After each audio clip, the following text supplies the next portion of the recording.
Alhamdulillahilladzi amarona bittaqwa wa nahana anittiba'il hawa. Asyhadu an la ilaha illallah wahdahu la syarikalah wa asyhadu anna Muhammadan abduhu wa rasuluhu amma ba'd. Fa ya ibadallah rahimakumullah. Ikhwatu iman dimanapun ikhwatu iman berada, alhamdulillah pada kesempatan kali ini kita masih diberi umur untuk meneruskan perjalanan hidup kita yang sekaligus tentu saja perjalanan ibadah kita. Pada kesempatan kali ini saya akan mencoba menyampaikan sebahagian keterangan yang berkaitan erat dengan permasalahan saum kita. Ikhwatu iman rahimakumullah, sebagai pengantar begini. Jika ada orang yang menghendaki keberuntungan, menghendaki kebahagiaan, bahkan sudah tergambar bagi dirinya apa yang akan diraihnya dari kebahagiaan itu, tentu ia akan berusaha sekuat tenaga untuk menggapai cita-cita, menggapai keberuntungan, kebahagiaan yang menjadi tujuannya. Segala jalan ditempuh asal itu menuju kepada hal yang dicita-citakan berupa kebahagiaan utama itu. Dan segala persoalan yang menghambat, mengganggu, bahkan bisa saja membatalkan, menggagalkan pada yang cita-citakannya, ia akan berusaha sekuat tenaga menghindarkan persoalan-persoalan itu. Nah, ikhwati iman, hal semacam ini dalam berbagai masalah, terserah apakah bagi mereka para petani, para pedagang, para pegawai negeri atau bukan, yang jelas manakala di benaknya ada tujuan untuk mencapai kebahagiaan, keberuntungan, akan berusaha sekuat tenaga untuk menggapainya dan berusaha menghindarkan diri dari hal-hal yang membuat gagal untuk pencapaian tujuannya itu. Nah, untuk itu kita mencoba menerapkan sikap tersebut pada masalah saum yang insya Allah kita bareng-bareng melaksanakannya. Ikhwati iman, bagi kaum muslim, kaum mukmin, sudah barang tentu bahwa harapan yang menjadi kejaran utama adalah kebahagiaan puncak, yaitu berada dalam ridho Allah Subhanahu wa taala di surganya yang maha kuasa. Tentu saja ketika kita mengharapkan tujuan semacam itu, kita akan berusaha, berupaya sekuat tenaga menerobos, menjalani seluruh aspek yang mengarah pada kebahagiaan tersebut. Dan kita pun di lain pihak akan berusaha menjaga diri, menghindarkan dari persoalan-persoalan yang sekiranya bisa menggugurkan, bahkan kemungkinan juga membuat total tujuan kita tidak tercapai.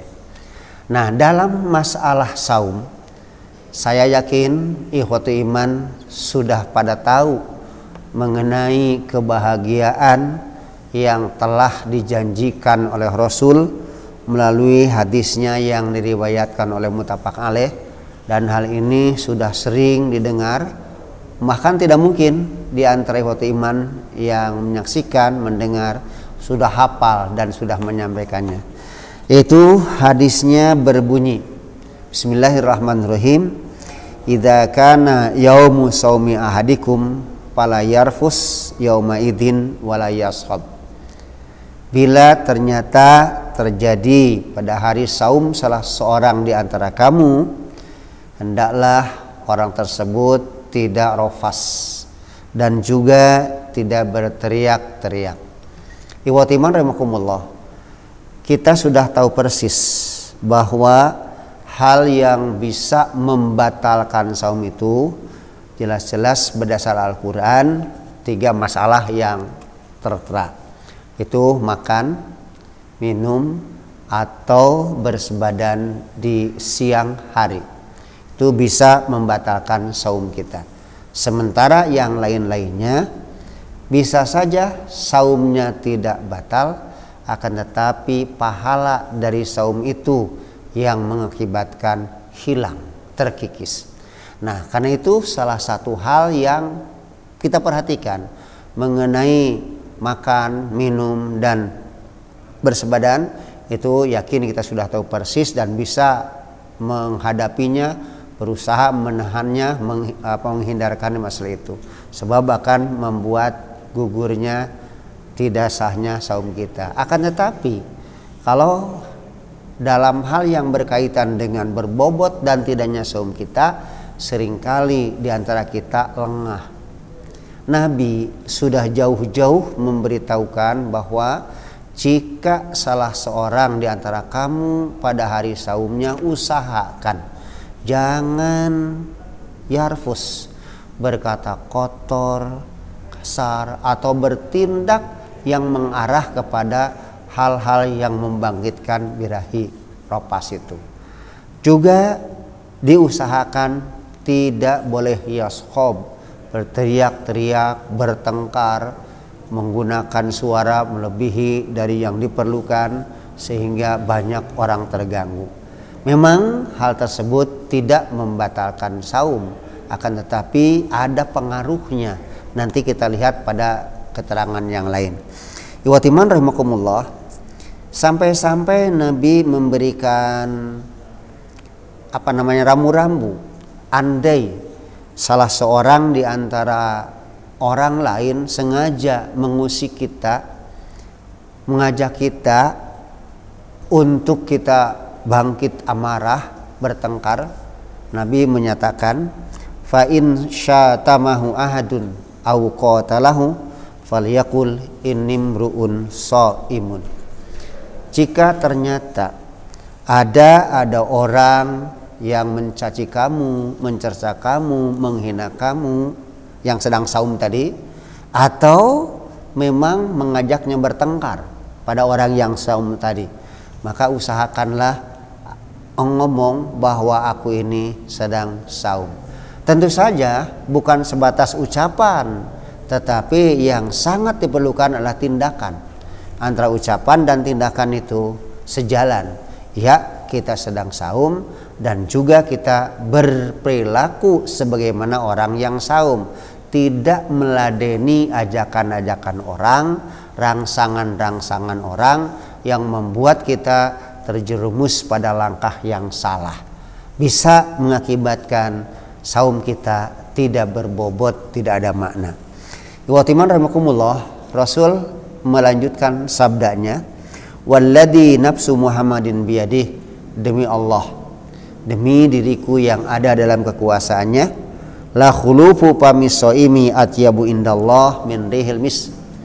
Sungguh baunya mulut orang yang saum, ada bau-bau yang tidak sedap keluar dari mulut yang saum, itu akan berbalik menjelma lebih baik, lebih wangi ketimbang wanginya minyak kasturi.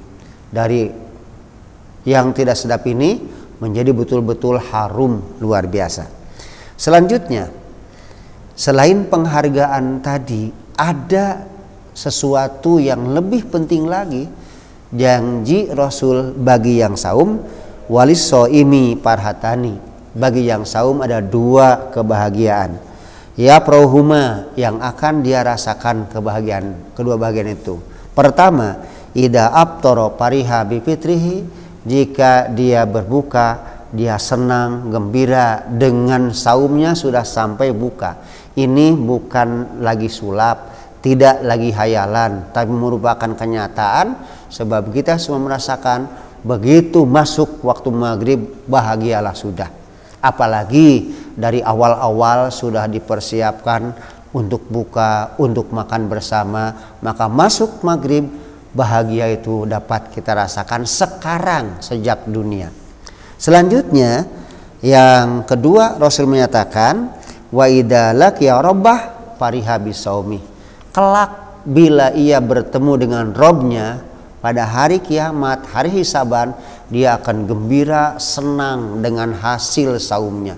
Pahala yang dijanjikan Allah akan diberikan pada orang tersebut. Nah, ikhwatiman, jika kita sebagai muslim menghendaki kebahagiaan ini dua-duanya teraih, jangan lengah.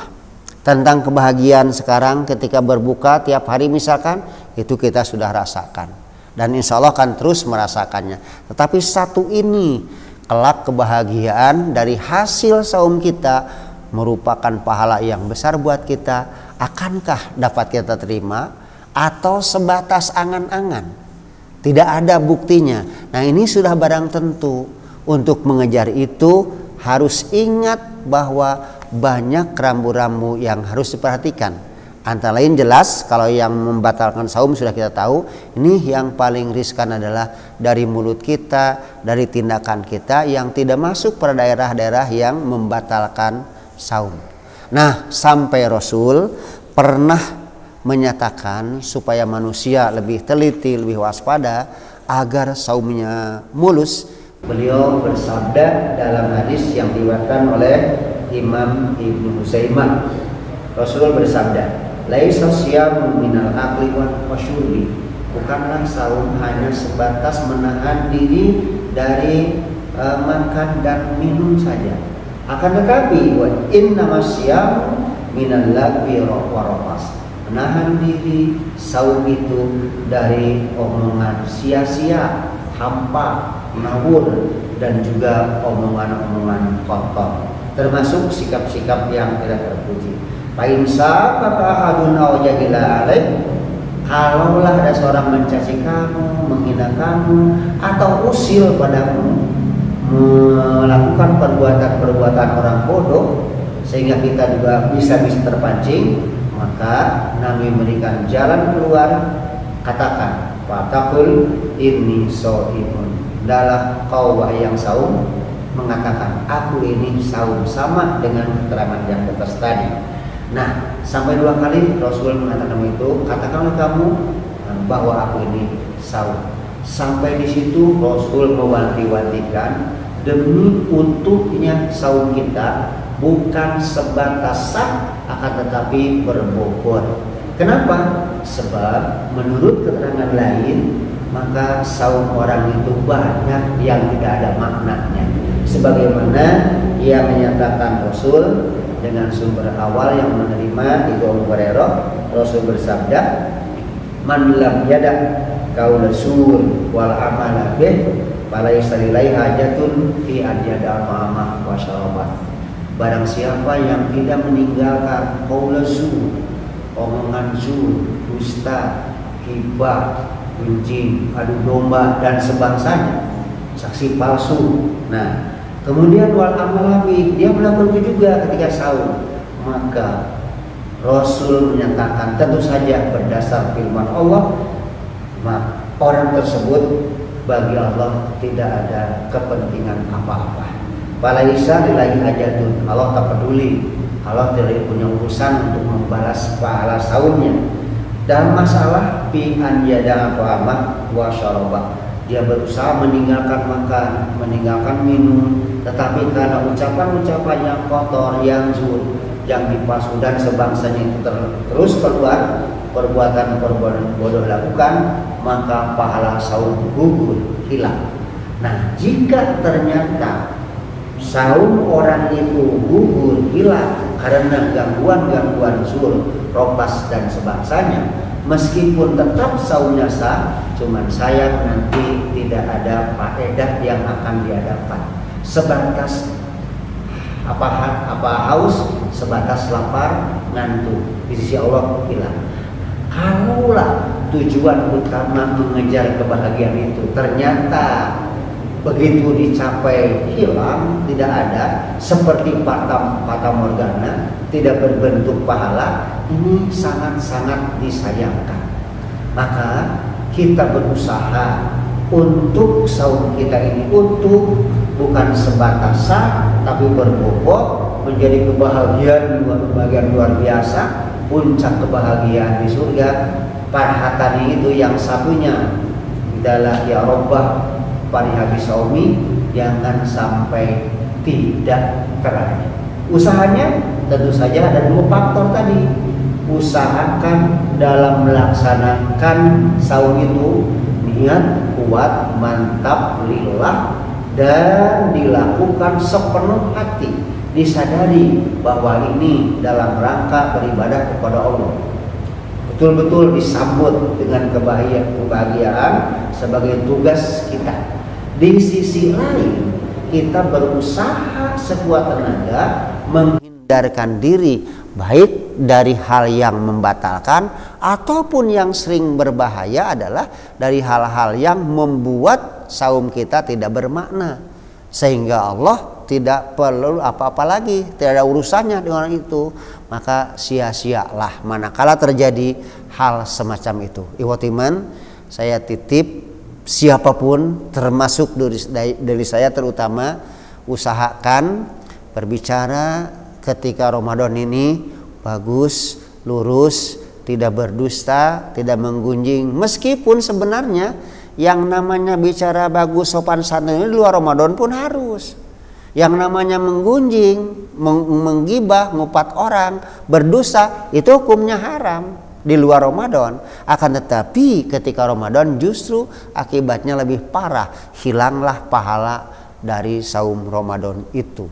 Nah, ikhwatiman, jadi dua arah yang kita perhatikan. Pertama, jaga laksanakan saum dengan sebaik mungkin dengan niat yang kuat lillah ta'ala, lakukan dengan kegembiraan, song-song itu sebagai titah Allah untuk kita demi kebahagiaan kita yang dijanjikan oleh Allah dan Rasulnya.